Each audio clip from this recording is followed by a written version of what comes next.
Bref, le mec descend tout au fond de la fosse, déconnecte la bombe, et alors que tout semble perdu, pour notre héros qui manque d'air,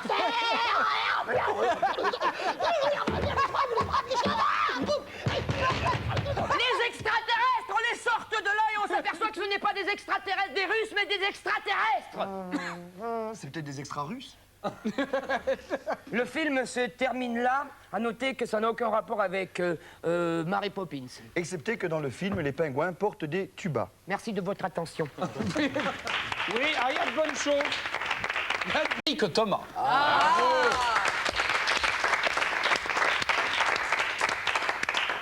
Oh putain.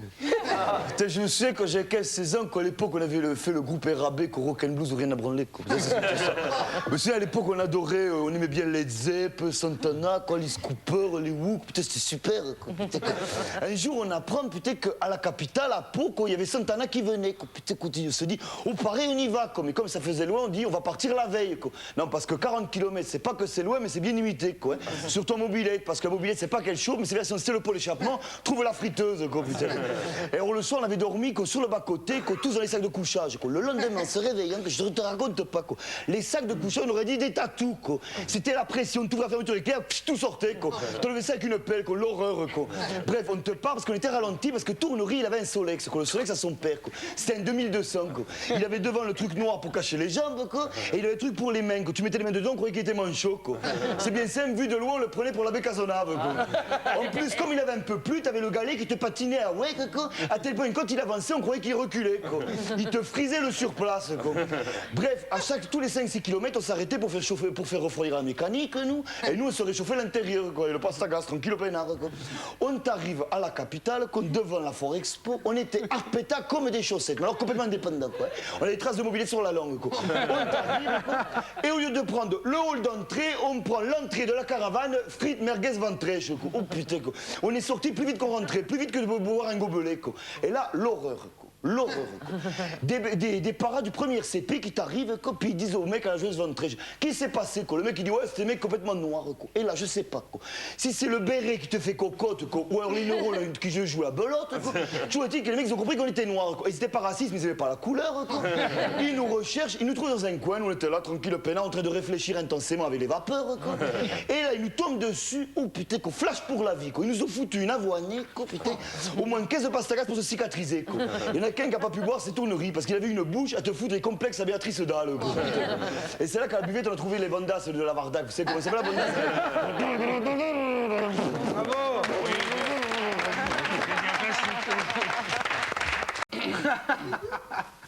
Bonjour. Je me présente, Antonin Fressac, professeur des agrégés à la Sorbonne. Aujourd'hui, je vais vous parler de l'origine du rire, et plus exactement du rire en particulier. Vous êtes prêts, vous avez vos blocs, vos crayons. Bon. Tout commença le 23 octobre 42 525 avant Jésus-Christ, joyeux anniversaire. Il faisait beau, il faisait chaud, la vie coulait cool comme une chanson, galabou la galawa. Les ptérodactyles pondaient, les dinosaures broutaient, les ptérodosaures combattaient, les mammouths mammoutaient et les hommes s'ennuyaient. Car à part chasser, manger, dormir, boire, téléphoner, jouer au Scrabble et de temps en temps, rien ne se passait, vu que la télé n'existait pas. Oh, ce 23 octobre à 11h, heure Zoulou Pouidou, Brunuc, fils de Gorlac, allait rendre visite à sa promise Louniac qui habitait dans un HLM, ce qui signifie haute liane mobile. Parce que sa grotte faisait partie d'un lotissement qui était à 10 mètres au-dessus du sol. Surprenant, n'est-ce pas? Brunuc se rend sous la grotte chez Louniac et se met à lui chanter une chanson d'amour.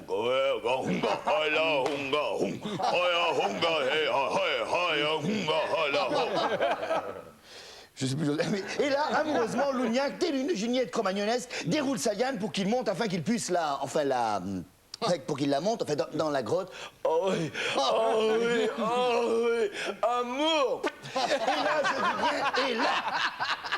Je dis bien, et là, horreur épouvantable oppose la liane qui avait été posée un peu trop près du foyer, s'était entièrement consumée, turlait tété.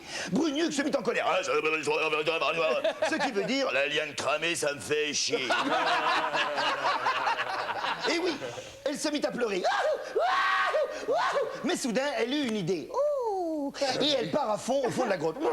Normal, c'est l'écho. Et revient avec un morceau d'intestin de dinosaure à la gelée de Schrulude sauvage. À noter que le Schrulude sauvage, c'est comme l'autruche, mais sans les cornes. Elle attache...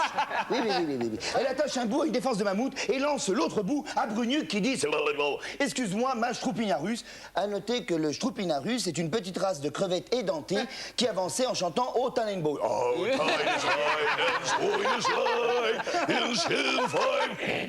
et couramment utilisé comme mot d'amour pour nos ancêtres. Et il lui dit donc, excuse-moi, Stroupinarus, j'arrive. Il commence son ascension. Et là, soudain, balboum, youp, youp, la rirette et coucou prout, la magie intervient. Bonjour, je suis la magie. Le boyau étant élastique provoque un mouvement de haut en bas qui s'accentue, provoquant des gargouillis dans le ventre de Brugnuc, qui au bout d'un moment ne peut s'empêcher de laisser fuser un cri qui jusqu'alors est inconnu des hommes. Le rire était né. Et oui, alléluia, alléluia. Brugnuc ne cessait de rire. Et là, affolé, apeuré, esselé, Lugnac se penche pour voir et se reçoit en pleine figure. Face gueule, Brugnuc, emporté par son élan, qui finit sa course comme une machine à laver. Ça, c'est bien vrai, ça. Et là, Lugnac, la tête ensanglantée, mais toujours aussi belle, comprend le pourquoi du comment et se met à rire. Ce qui provoque le fou rire dans toute la tribu. Aussi, nos ancêtres, ne connaissant pas la joie des calembours et l'almanach vermeau, afin de rire, poussaient régulièrement une personne du haut du HLM, avec au pied un boyau de dinosaures. Bref, tout le monde s'éclatait la gueule à longueur de journée. Yes! Et comme un rire vaut un bon steak, plus personne ne chassait, et tout le monde pensait à faire des grottes en plus haute, afin de s'élever dans l'humour, d'où tour de Babel, pyramide et building. Délirant, n'est-ce pas? En conclusion, je pourrais dire, le rire est l'homme, ce que la matraque est au bébé phoque. Je vous remercie de votre attention. La semaine prochaine, nous parlerons de fou rire chez l'huître perlière du Japon. Merci de votre attention.